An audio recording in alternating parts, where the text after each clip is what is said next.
स्वागत है आपका हमारे YouTube चैनल ज्ञान डिजिटल पर। कहानी का शीर्षक है भगवान बचाएगा। एक समय की बात है, किसी गांव में एक साधु रहता था। वह भगवान का बहुत बड़ा भक्त था और निरंतर एक पेड़ के नीचे बैठकर तपस्या किया करता था। उसका भगवान पर अटूट विश्वास था। एक बार गांव में बहुत भीषण बाढ़ आ गई। चारों तरफ पानी ही पानी दिखाई देने लगा। सभी लोग अपनी जान बचाने के लिए ऊंचे ऊंचे स्थानों की तरफ बढ़ने लगे। जब लोगों ने देखा साधु महाराज पेड़ के नीचे बैठे हैं, भगवान का नाम जप रहे हैं, तो उन्हें अपनी जगह छोड़ने की सलाह दी। पर साधु ने कहा, तुम लोग अपनी जान बचाओ, मुझे तो मेरा भगवान बचाएगा।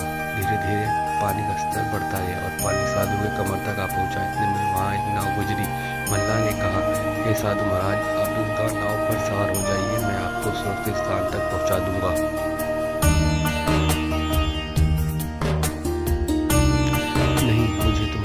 की आवश्यकता नहीं है, मुझे तो मेरा भगवान बचाएगा, साधु ने उत्तर दिया। नाव वाला चुपचाप वहां से चला गया।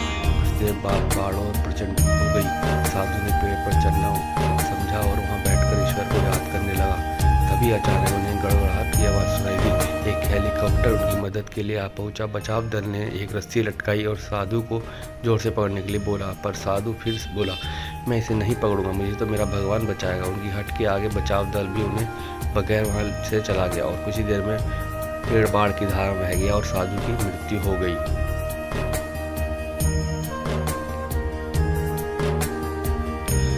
मरने के बाद साधु महाराज स्वर्ग पहुंचे और भगवान से बोले, हे प्रभु, मैंने तुम्हारी पूरी लगन के साथ आराधना की, तपस्या की, पर जब मैं पानी में डूबकर मर रहा था तब मुझे तुम्हें बचाने नहीं आए, ऐसा क्यों प्रभु? भगवान बोले, हे साधु महात्मा, मैं तुम्हारी रक्षा करने नहीं बल्कि 3 बार आया। पहला ग्रामीणों के रूप में, दूसरा नाव वाले के रूप में, तीसरा हेलीकॉप्टर और बचाव दल के रूप में, किंतु तुम में इन अवसरों को पहचान नहीं पाए। मित्रों, इस जीवन में ईश्वर हमें कई अवसर देता है।